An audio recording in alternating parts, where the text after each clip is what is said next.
Mi aplauso personal.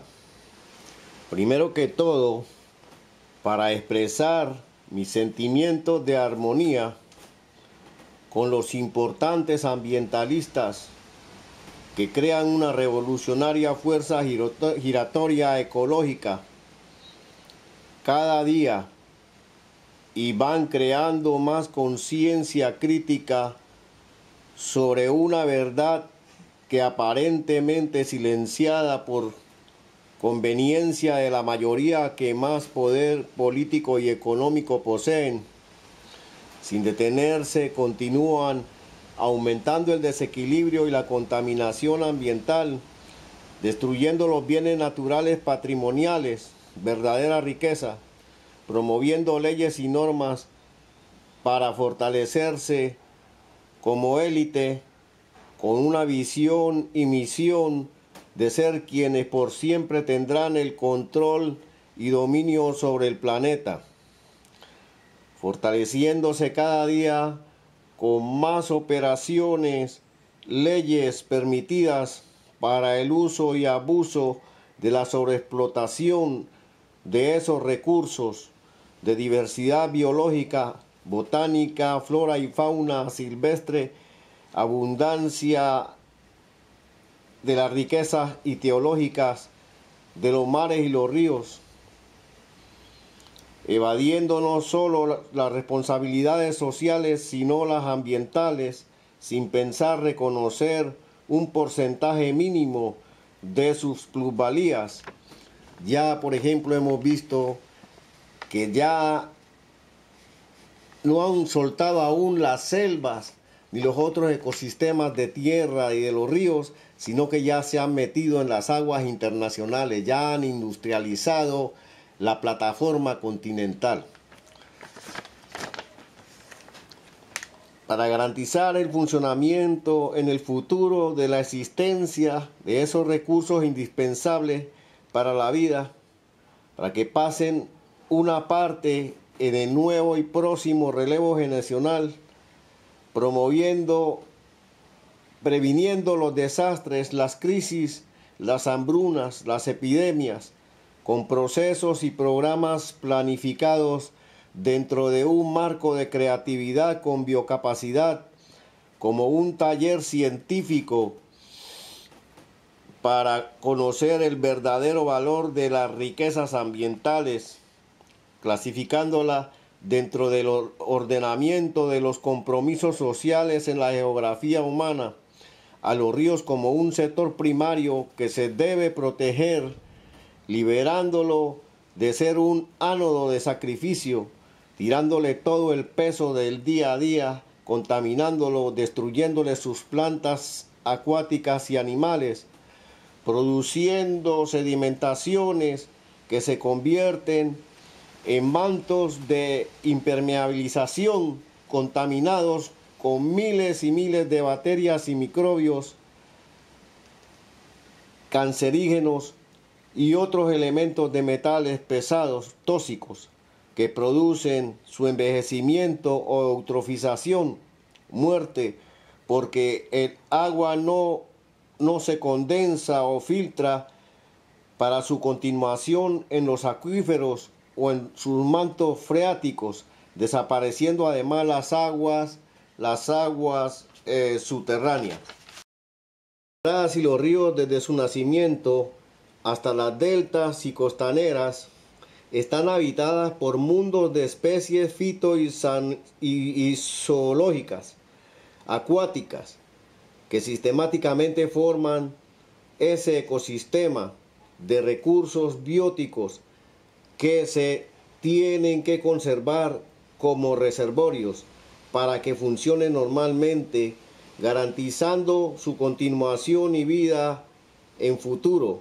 Por eso es obligatorio contener la contaminación y crear métodos de innovación para lograr el saneamiento ambiental y la biocapacidad, a la vez que refortalecemos los ríos y les alarga la vida. La cuota más importante del ser humano no es, la cuota más importante del ser humano es no contaminar. y no abusar con la sobreexplotación. Lo demás, la naturaleza desde cero ella misma ejecuta su proceso de reproducción. Las prácticas de inseminación in vitro en peces y crustáceos se puede considerar un cuento, porque la mayoría de las especies acuáticas de peces no se aparean, tienen otras formas de reproducción que obedecen a la dirección de la naturaleza que les ha indicado sin la ayuda humana. En el video, en la dinámica de movimiento del video, claramente están viendo que es toda una verdad lo que les he hablado sobre las plantas acuáticas sumergidas dentro de los fondos de la superficie, de las quebradas y los ríos. Y es igual en los mares. Total, de que esa vida animal y esa vida vegetal que se ve ahí, fitoplancton, zooplancton y todo lo fitozobiología que existe allí, al tirar contaminantes químicos o desechos de industria como metales, materias fecales, otras materias putrefactas, lo que hacen es que impiden que exista dentro de esas plantas y esos animales esa oxigenación de vida y de saneamiento continuo. Entonces esa continuación es la que primero mata a los crustáceos, después las plantas y después los peces. Y ahí es donde viene lo que se denomina la eutrofización, que es la que trae esas manchas de peces grandísimas, de peces muertos, y lo que muchos denominan las mareas rojas, cuando descargan en las deltas cuando las deltas de los ríos descargan en el mar. Aquí vemos, por ejemplo, muchas veces los peces se quedan en los tiempos de verano, se quedan sin suficiente agua y comienzan desesperados a buscar como otros sitios donde ellos habitar para encontrar dónde es que está el verdadero cauce del río.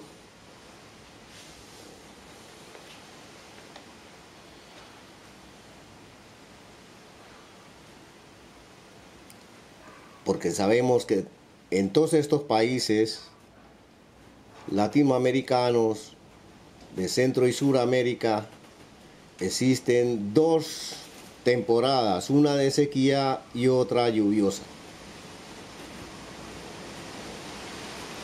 En el tiempo de la sequía,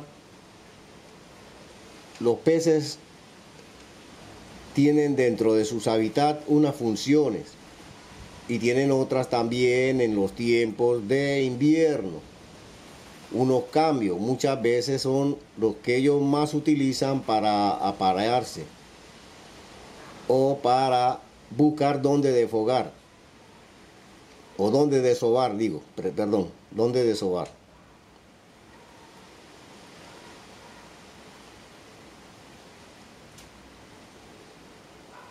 Ya están viendo todo lo complejo que es un ecosistema en el río.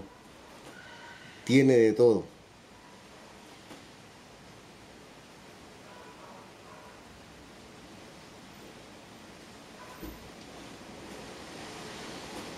Este es un río de Venezuela.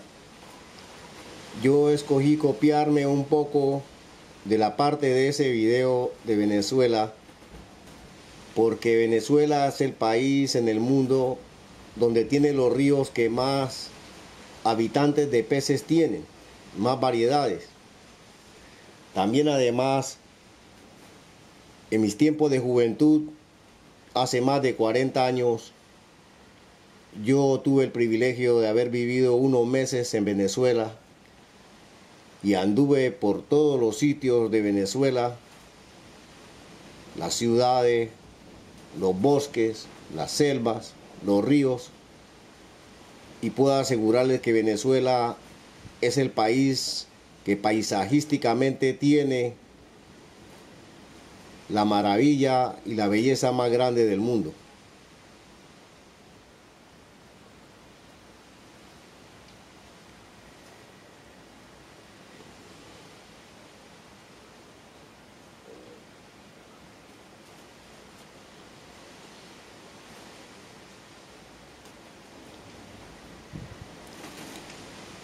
Me gustaría que siempre estén observando la forma como en realidad son los fondos de los ríos, para tener más conciencia y defenderlos y abstenernos de contaminarlos o permitir que otros los contaminen.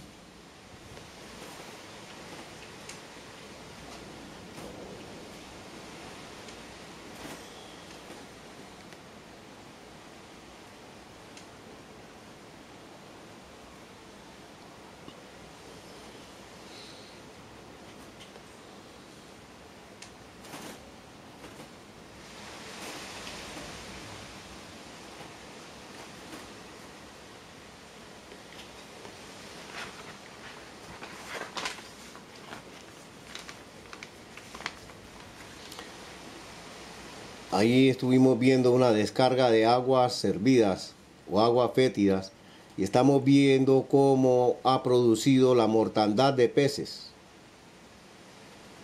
Muchas veces también hay unas plantas que producen igualmente mortandad de peces. Son plantas tóxicas. Mucha gente las utiliza para pescar, pero no todas las veces ellos recolectan todos los peces que quedan intoxicados y supuestamente se pueden comer. Donde estamos viendo esa descarga de aguas servidas o aguas contaminadas con excreta, existen métodos no muy costosos, pero siempre se tiene que hacer una inversión para evitar que estas descargas vayan directamente a los ríos. Sobre todo, es muy difícil que estas descargas se puedan controlar en las zonas altas o medias, porque requiere de una inversión grande. Pero sí se pueden embalsar esas aguas o depositar en botes para irlas a descargar afuera de la delta del río, que todavía el mar, ese tipo de aguas contaminadas o de contaminantes se pueden descargar, excepto de que lleve otros químicos que ya no son permitidos ni descargarlos en el mar.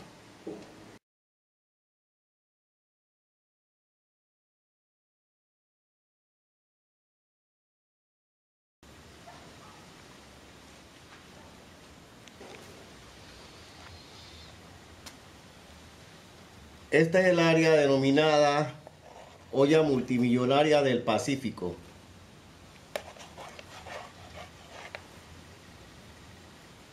Este artículo lo escribí yo en 1975 y en 1976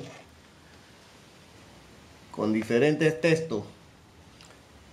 Este es un área que queda por donde se llama la isla de Coiba, que llama el Golfo de Chiriquí, que los norteamericanos lo llaman el Golfo de los Tiburones.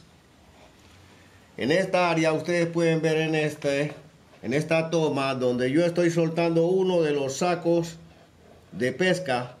Este saco, solamente para llenarlo, fue 1 hora de arrastre en un barco de pesca industrial. Aquí pueden ver la cubierta cómo queda al vaciar los sacos. En un solo lance de 1 hora, hora y media. Ahora pueden durar 5 horas si no sacan ni la 10ª parte de lo que sale esto aquí. En 1973, 74 y también en el 76, yo insistía en los periódicos de la localidad de Panamá para que me ayudaran a controlar, arrojar de nuevo estos peces al agua que se cogían, para que la gente tuviera más conciencia de comprarlos baratos, pero se seguía perdiendo. Y yo advertía que iba a venir el momento que iba a haber una escasez muy grande.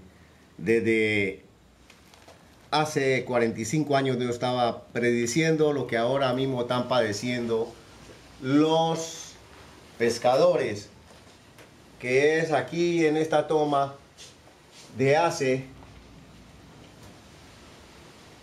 más de 40 años, que dice Infierno de Poseidón, o dice el año 2000.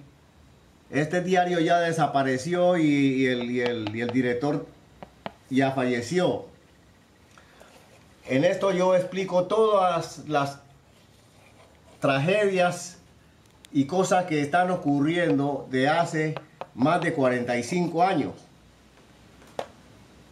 El problema que siempre ocurría, de este problema de que los pescadores se quejan y protestando los marinos porque había mucha piratería de barcos de otras nacionalidades que venían a pescar aquí a Panamá, porque aquí siempre se iban llenos en todo tipo de pesca que vinieran, pesca industrial, pesca de atún, pesca de camarón, pesca de sardina, cualquiera pesca que vinieran siempre llenaban. Volviendo al tema, aquí tenemos, por ejemplo, que de hace muchos años yo quise promover esto con la intención de que crear el Banco del Pescador. El Banco del Pescador, que estas vallas hechas con llantas en desuso, llantas viejas en desuso, muchos me decían que esto no lo iban a permitir las autoridades porque las llantas contaminaban, mientras que yo discutía que estas llantas con el tiempo, en vez de contaminar, crean un nuevo ecosistema de corales y otros abrojos del mar. Esta malla era para protegerla de la segunda malla que va detrás de esto, que es donde iban a ser criados los peces que se iban a alimentar de las mismas corrientes de las aguas, le llevaban la biomasa de nutrientes.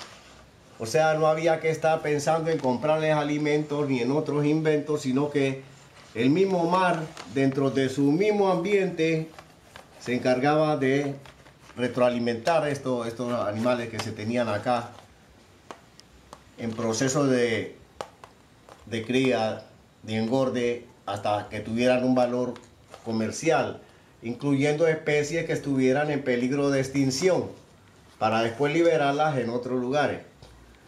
Ya estas otras cosas que se ven acá de peces, granja atunera, manejo de la acuicultura, muchas otras cosas en las costaneras que ocurren, pero el mensaje total de todo esto que están viendo aquí, todas son noticias que tienen décadas, que aparecieron en revistas y en periódicos. Ya como le digo, la mayoría de los directores de esos periódicos fallecieron, aunque el que en ese entonces de este diario La Crítica, que me ayudó mucho, todavía vive, que es un señor llamado Rolando Murgas Torraza, que también tiene programas de radio. Este es un gran periodista, me ayudó mucho. Y de los otros periódicos como el Matutino, el Panamá América, La Estrella y otros que me ayudaron ya han fallecido.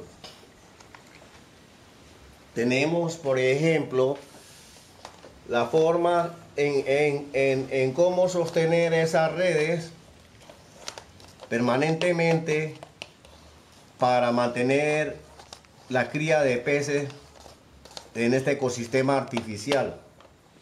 Aquí tenemos un bote, el cual recolecta las especies vivas, las trae las especies vivas para llevarlas a los sitios que ya he señalado. Este bote madre puede ser recolector de especies.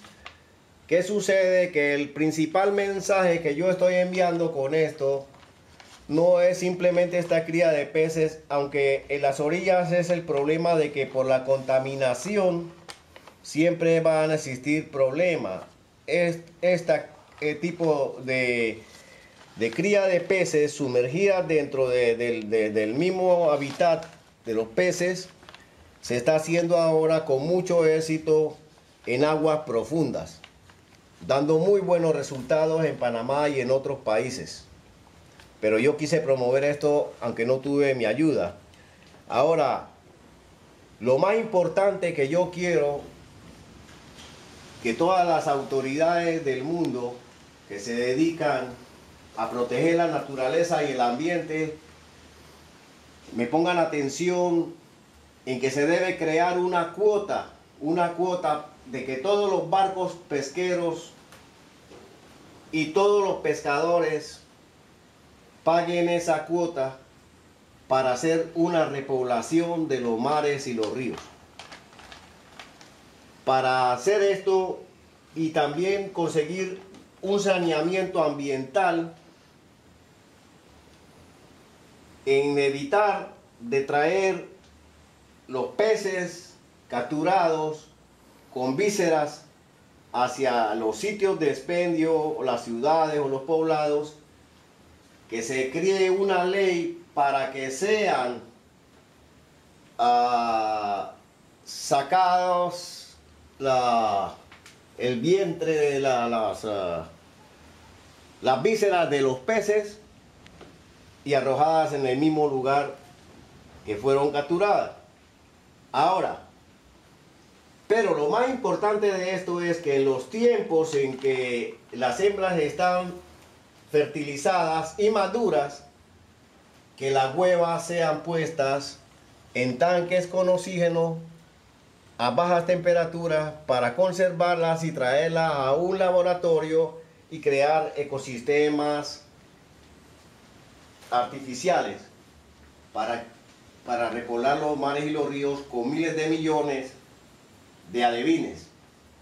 O sea, de que estas huevas cuando se procesan ya fertilizadas, no hay necesidad de pensar en inseminación in vitro ni en otra tecnología o cosas que es muy difíciles de conseguir un biólogo experto en ese tipo de cosas, porque esta es de la manera más sencilla de cómo repoblar los mares y los ríos y cómo el pescador en los tiempos de veda, en los tiempos difíciles, puede obtener ingresos extras, aún para tener un ahorro para cuando le lleguen sus últimos días, que esté viejo, cansado, pueda seguir viviendo sin tanta angustia de pensar en el pan de cada día y cómo va a seguir sobreviviendo.